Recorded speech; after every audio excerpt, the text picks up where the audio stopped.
YouTube, this is a review of the Crossbone Gundam X3, which appeared in the graphic novel mobile suit Crossbone Gundam.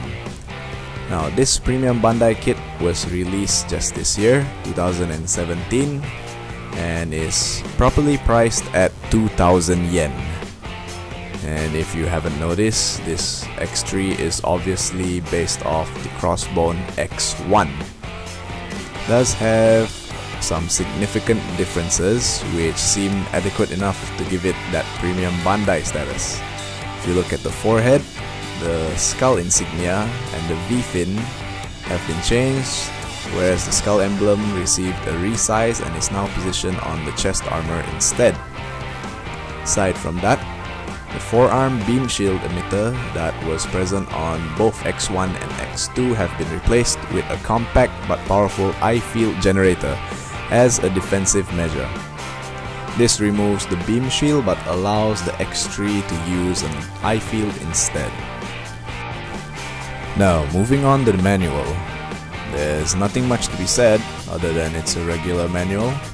Just glad that Bandai has made the dual language approach to manuals a permanent change in kits. Let's move on to the accessories.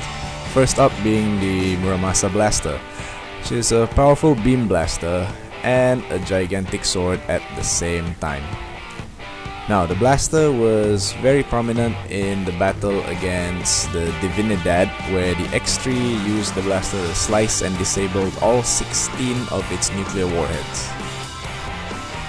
They also provide you with an angled wrist for holding the Muramasa blaster. The wrist is not only for the blaster but is also for another weapon, which is the Beam Zander, the trademark of all Crossbone Gundams. This cutlass looking sword and the angled wrist give you the ability to strike some unique fencing poses.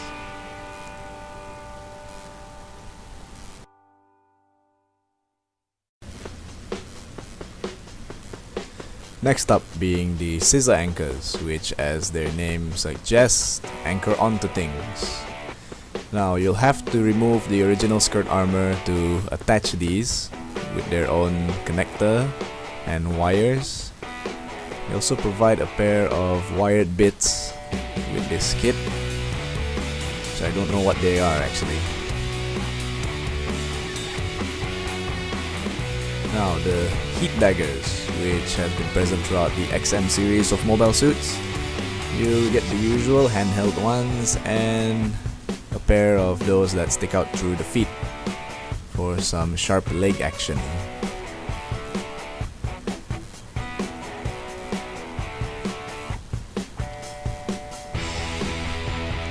Another mainstay weapon of the XM series mobile suit being this flintlock looking pistol, which is the Buster.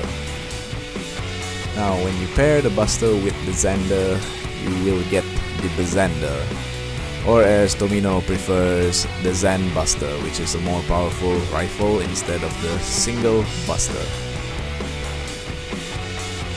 Now, as you can see in the back, there is a hole for attaching the boosters. These you can attach to the core block system, which is for escaping, and there's nothing much to be said about this core block other than it requires a lot of paint. Now, every mobile suit is required to carry 2 beam sabers apparently, because this one has a total of 3 swords.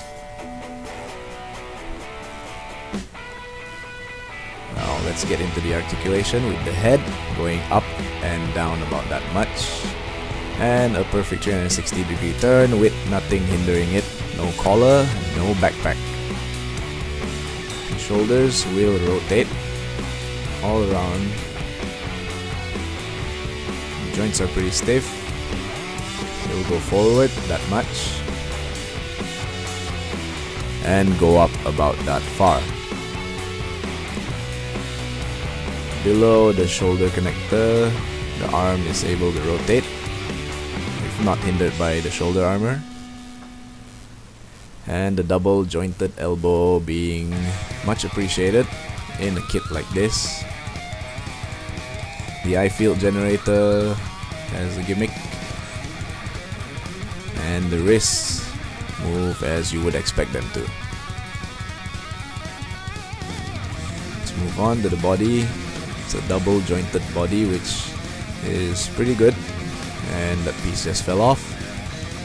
The torso rotates around the hips, no problem, as this skirt armor is pretty simple in design. Now, the leg moves up about that far. Hold on, I forgot about the side skirt armor. Well, the reason I forgot is because they don't move much. That's all you'll be getting from them, other than them popping off. And the legs go out that far, and it's blocked by the skirt armor as usual. Rotates around the hip, and has a joint for the hips, which goes sideways, or I won't say sideways, but in a swinging motion. The knees are connected at 2 points, and they also bend at 2 points. As soon as the calf hits the thighs, that's all you'll be getting. Ankles are quite adequate for posing purposes. You can see you get a really good bend out of them, side to side and forward to back.